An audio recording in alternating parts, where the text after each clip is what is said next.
Good evening. Mars from the surface. Man's age-old dream of a close-up look at what it's like on another planet and of searching for life there today became a reality. And what a reality. It's been more than 40 years since the Viking 1 landed on Mars and sent back the first images from the red planet. Since then, NASA has successfully operated 6 other unmanned landing craft and vehicles on the Martian surface. This week, the space agency debuted its next-generation Mars rover, set to be launched in 2020. But now we're getting a look at what a future manned Mars rover might look like. Omar Villafranca took it for a spin at the Kennedy Space Center. With 6 wheels and a distinctive alien design, tourists at the Kennedy Space Center Visitor Complex have no idea what to make of this extraterrestrial machine. We saw y'all driving in and got really excited. Well, that's the reaction that we like, right? This is a new Mars rover concept vehicle, standing 11 feet tall, 24 feet long, and 13 feet wide. What takes longer, your design or you putting it together? The giant rover is the brainchild of the Parker brothers, Shannon and Mark.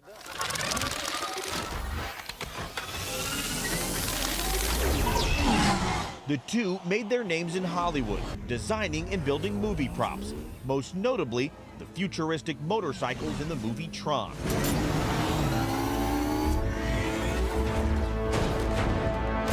So no doors on Mars, you have to enter through the back. Right. Shannon designed the rover. Mark and his team did the dirty work, constructing the whole thing in less than 5 months.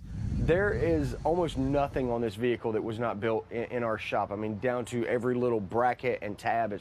Nothing was ordered out of a catalog.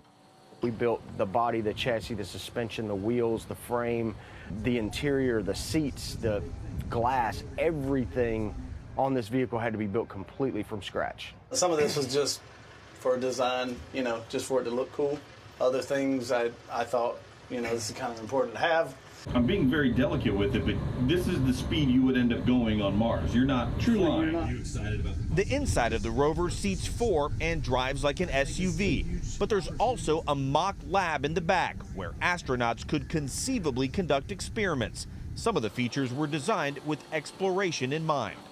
So we needed a good surface area for the rock to climb over, but then we needed a lot of surface area so when you get into the sand, it's not going to sink, but it also has these vents in it so it's not going to clog up. So it can go through really deep sand, not get stuck, and not get clogged up all at the same time. The brothers consulted with astronauts when building the machine, but this vehicle won't go to Mars. Instead, it's on an Earthbound mission to educate future scientists about the red planet. You really believe that? Yeah, those are I the really ones. do believe that. U.S. astronaut John McBride flew 2 space shuttle missions and says putting the first person on Mars is closer than we think. Yeah, we think that the first man or woman on Mars is somewhere between 8 and 18 years old as we speak. Right now. So these guys are in the 3rd, 4th, 5th grade up through somewhere in college or after. The folks at the KSC Visitor Complex hope the attraction will generate enthusiasm like in 2012 when the unmanned Curiosity rover landed on Mars. Is public enthusiasm about it, does that have any bearing on what is decided in Washington? I think it has a lot of bearing. I was congressional director for NASA, and people say, well, you ought to write your congressman, but very few people do that. The eye-grabbing rover goes on display at the Kennedy Space Center's Journey to Mars exhibit starting June 5th. Omar Villafranca, CBS This Morning, Saturday at the Kennedy Space Center in Central Florida. Okay, I want to. You're in. I want to drive that thing. Literally, if you build it, they will go. Yeah. I want to drive it. I want to drive it on Mars too. Those wheels. I want those wheels cool. on my bike. Can we adapt them? I don't know.